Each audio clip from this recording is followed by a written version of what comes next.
right, welcome back to the second segment of today's presentations. This segment is Korea and beyond, so the last one kind of wrapped up around Korea. This one's going to cover a little bit of that too, and then going forward those future conflicts.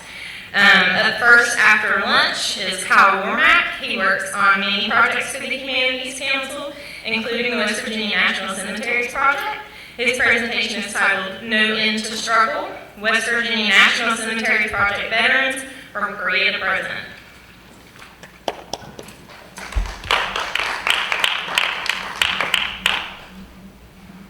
Thank you, everyone. Good afternoon. Hopefully the food doesn't slow us all down too much. I think I've kept my presentation brisk enough that even if you can feel your blood sugar doing something strange, we'll keep you awake. Thank you for being here, and thank you to the State Archives. Bailey speak about some of the Black World War I veterans our high school and WVU student researchers have profiled. It will be my pleasure this afternoon to share with you in a very brief fashion the stories of some of our Korean War and Vietnam War veterans. We do have a couple more recent than that from the War on Terror, but I chose to focus on Korea and Vietnam in order to profile those conflicts. I entitled this short presentation, No End to Struggle, because after 3 years running, we've really only just begun to scratch the surface of these conflicts that claim the lives of so many Americans. And of course, it is the tragedy of these wars that we will never run out of stories to tell. Success. If you're here in the first half, you got an initial picture of our project from Kristen, which to recap, this council program is made possible by a Veterans Legacy Program grant from the U.S. Department of Veterans Affairs. Through that funding, myself, Kristen, and a small team of WVU graduate researchers help high school students research and write biographies of individual veterans interred in our state's 2 national cemeteries, both of which are located in Taylor County. These biographies are no mere homework assignment. The work with these students takes place over a period of about 6 months, and the resulting products are fact-checked and published on the Council's website and reposted elsewhere. The project has many other components and moving parts, but our focus today is going to be on the veterans. Before I launch into 12 quick examples of biographies that our students have written from Korea and Vietnam, here is an excerpt from one of last year's biographies. The look of biographies is currently evolving with the project's needs, but the students' research and writing always remains at the core. So let's meet today's veterans. Starting with Korea, one of the most important things we want our students to learn is that military service very often isn't on the front line of a war. So starting from left to right, Jimmy Darrow Albright, U.S. Navy, is a perfect example of those whose service is invaluable even when stationed far away from World War II, including Iwo Jima. But by the time of the Korean War, he was in the latter stages of his 23 years as a petty officer, now aboard the amphibious operations command ship USS Olympus in the Atlantic Mediterranean. In a world where the Cold War was widely believed to be mere minutes from going nuclear at any given time, Albright showing the ropes to young sailors in the Atlantic was just as important as any job afloat in Korea. Elsie Ruth Russett, U.S. Army, a Preston County farm girl who became a trained nurse in Morgantown during World War II, then enlisted in the Army Nurse Corps during the Korean War. She served in Walter Reed Hospital's amputee ward, and later at American bases in Italy and Fort Leonard Wood, Missouri. She retired with the rank of captain in 1957, and though she settled down in Iowa with her husband for the rest of her life, she chose to be buried here on her native soil in 2019. Neil George Shahan, U.S. Navy. This was a really unique one. Born in Morgantown, Shahan was a Navy diver who had already been awarded the Navy Cross for the daring rescue of 33 sailors on the sunken submarine USS Wallace in 1939. He spent 31 years in Navy salvage and rescue, a period which encompassed the Korean War, and it's a good thing Shahan was around to command the salvage ship USS Hoist when the battleship Missouri ran aground near Hampton Roads, Virginia in January 1950.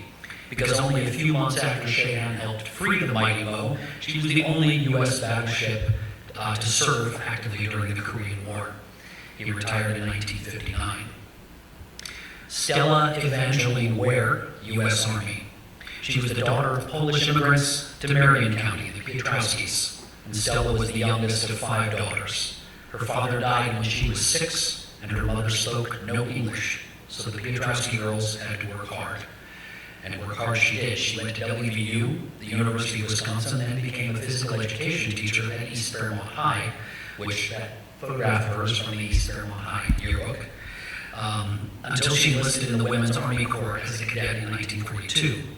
As an officer, by the time of the Korean War, she helped reactivate approximately 25,000 WACs recalled to active service and retired as a major in 1955. Of course, combat veterans rightfully deserve a hallowed place for their willingness to be placed in harm's way. Jimmy Darrell Bays, U.S. Army, grew up along Campbell's Creek near Charleston and had been in the Army less than a year when the Korean War broke out.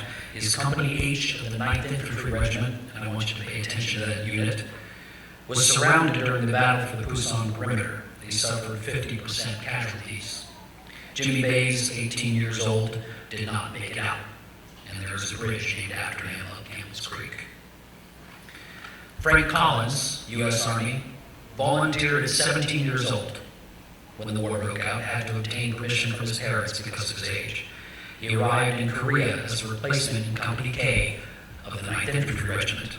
But in December 1950, a few months after Jimmy Bays was killed, in February 1951, after Frank had been in country only 3 months, Company K was surrounded and nearly destroyed by Chinese forces.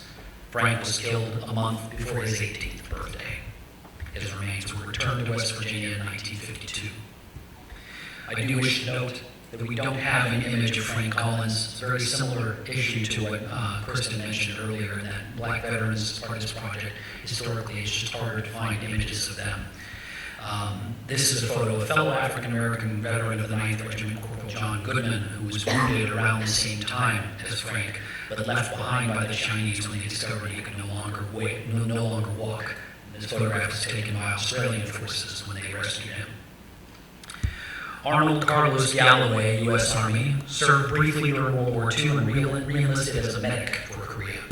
When the Chinese suddenly invaded in November 1950, Galloway's 9th Regiment was cut to pieces in the same series of engagements in which Frank Collins was killed, losing half their strength. Galloway became a prisoner of war and died of malnutrition in a Chinese prison camp. Alva Clifford Groves, U.S. Army, a Marion County native who enlisted just before the Korean War. He deployed with the 2nd Infantry Division to protect the final United Nations toll around Busan.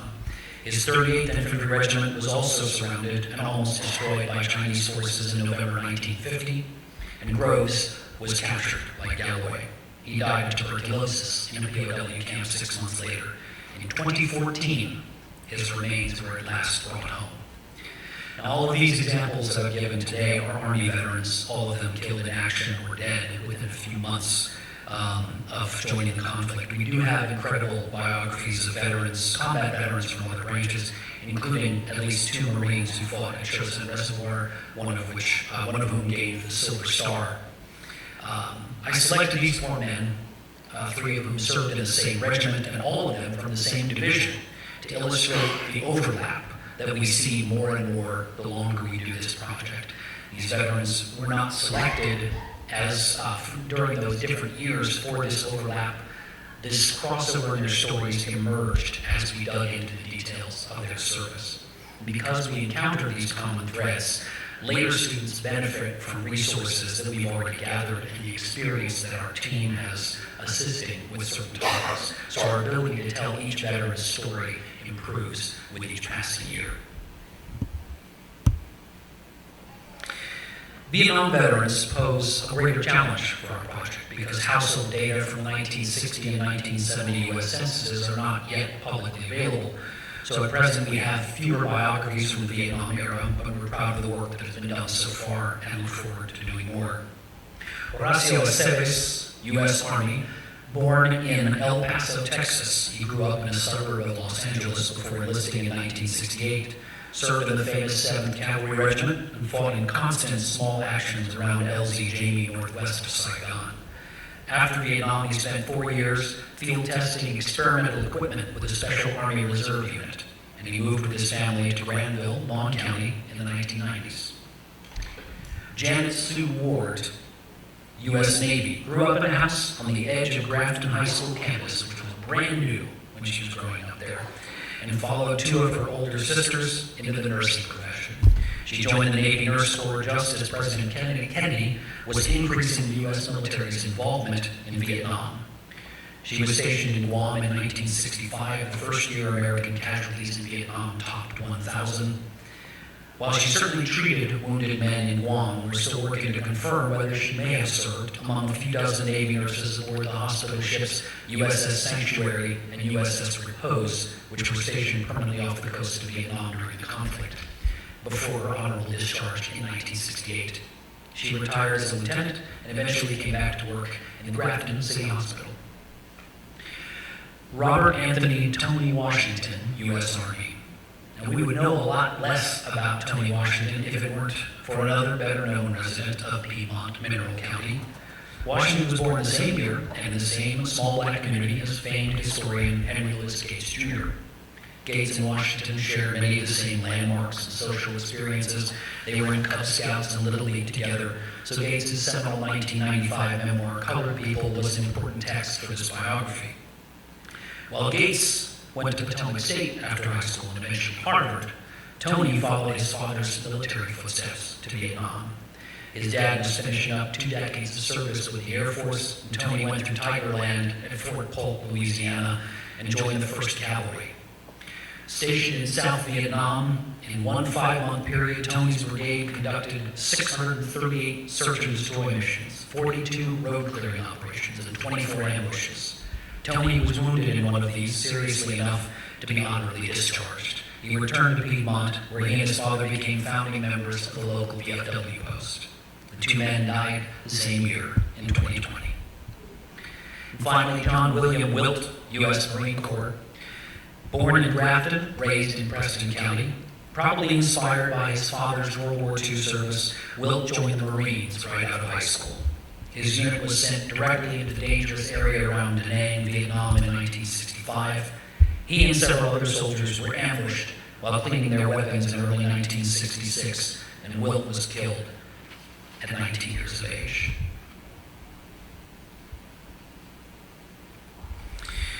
I want to conclude with a veteran whose service spanned both the Korean and Vietnam War eras, and whose subsequent civilian service to West Virginia was in many ways just as important. I mentioned at the start of the presentation that these student biographies are not the only things that the project produces. This coming Veterans Day, we'll be releasing 2 very expansive biographies, about 50 pages in length, broken into chapters with tons of maps, photographs, timelines, and other interactive features.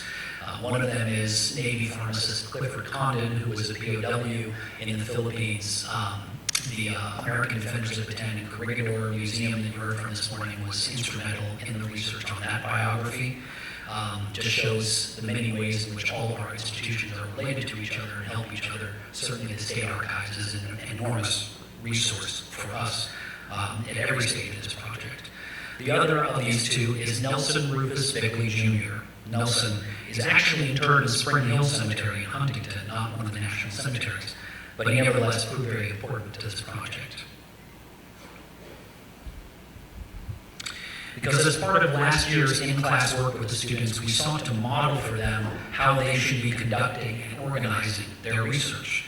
So we, the research team, we started from scratch with our own veteran for each class, a veteran for whom we had significant archival collections at a West Virginia repository, in this case the West Virginia Regional History Center, so we could really demonstrate working with these primary sources and telling a story from the raw data.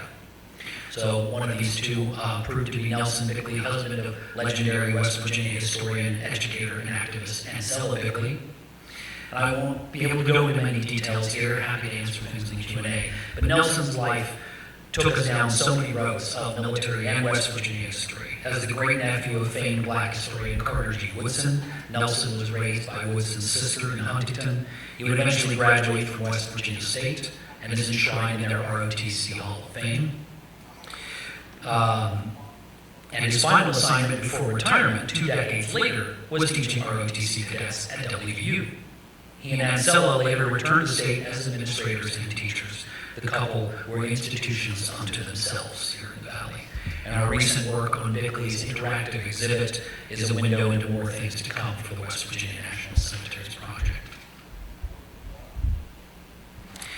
We hope through the project's intensive research and writing that every student forms a bond with their veteran, with the period of American history that that veteran participated in, and with the process of making history to better appreciate the service and sacrifices of these men and women. Thank you.